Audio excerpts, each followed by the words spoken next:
Lepas ambil spek hari tu, Tok Mi terus ambil anak Tok Mi dekat Hotel Hilton KL. Menantu Tok Mi ni sedang pregnant 8 bulan. So sebelum bersalin, dia orang pergilah vacation dekat-dekat. Iya.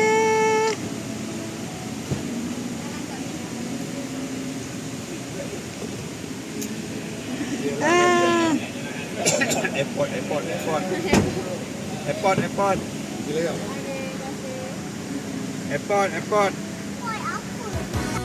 Sayang jauh di balik awan, wajahmu tetap berseri-seri, laksana bulan sedang mengambang, menawan dan menggoncang dalam kalbu. Oh angin meniup bawa daku ke sana, hasratku ingin bersama-sama. Tak tahan rasa hati menderita, gelora asmara selalu menggoda. Apa you want to makan? Ayah nak apa pun tengok ah. Biasa nasi goreng. Nak tambah apa satu lagi? Ayah nak apa nak? Saya tak tahu. Ikan goreng ke? Ayam goreng ke?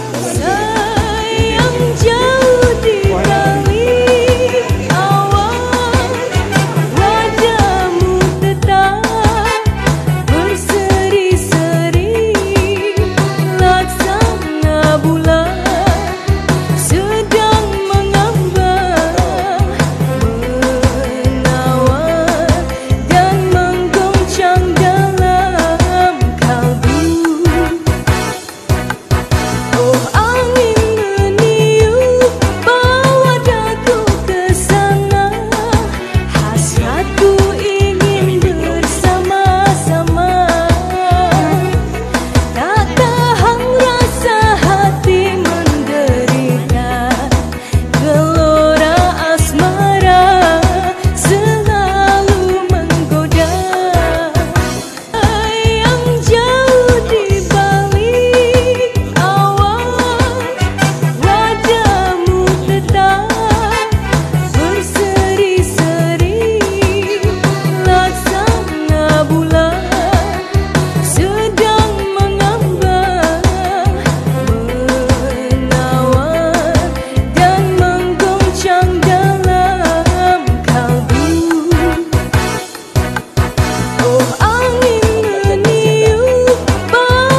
banglo tu.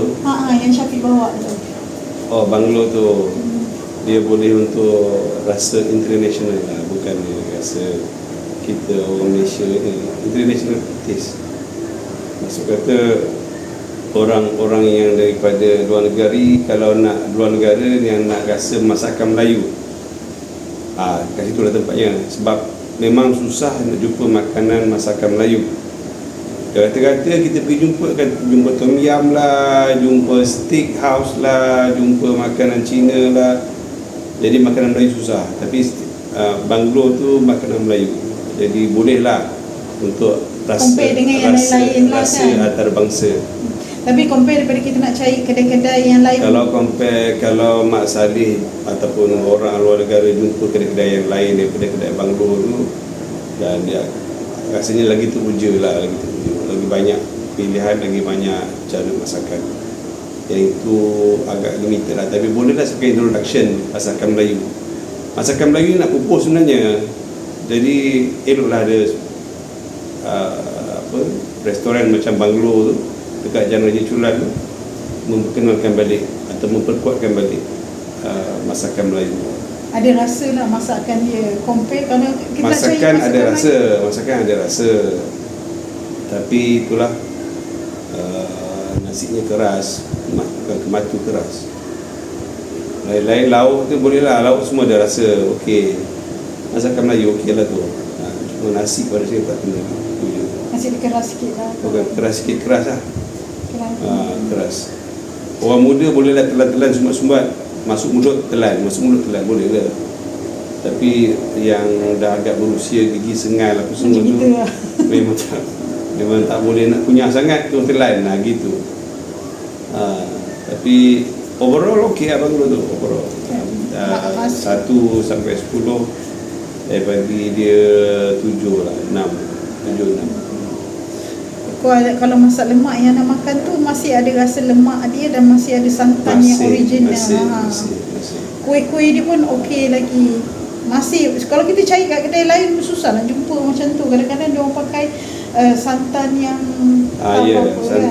santan dia betul. Saya makan nasi lemak dia terasa. Nasi kuah lemak pucuk manis tu dengan labu tu. Memang manis kuah tu. Tapi santan dia tu okey lah, tak adalah macam syarikat lain, kedai lain Melayu yang lain. Kita nampak santan tu pekat melekat kan, tapi sebenarnya santan tepung tu. Sebab apa saya tu santan tepung, lepas makan saya rasa macam dagu jadi besar, leher jadi tegang. Itu santan tepung tu. Dia nampak pekat. Tapi dia biasa je lah, tapi boleh lah santan tu okay. Cuma dia kena perbaiki sikit lah kan. Dari segi perbaiki sikit. Perbaiki dari segi rasa makanan dia ada rasa okey. Dari segi apa nama tu, pada saya nasi je lah. Saya tak puas hati nasi lah. Jadi dia keras betul. Nasi tu je saya tak puas hati. Iman pun cakap nasi dia keras. Tak enjoy. Kalau lauk dia tu sedap, nasi dia keras sangat tak sedap. Lauk dia okey, tapi nasi keras menyebabkan macam kita tahu kuah kat nasi tu dia tak mesra. Dia jadi macam je lah, asin-asin. Itulah.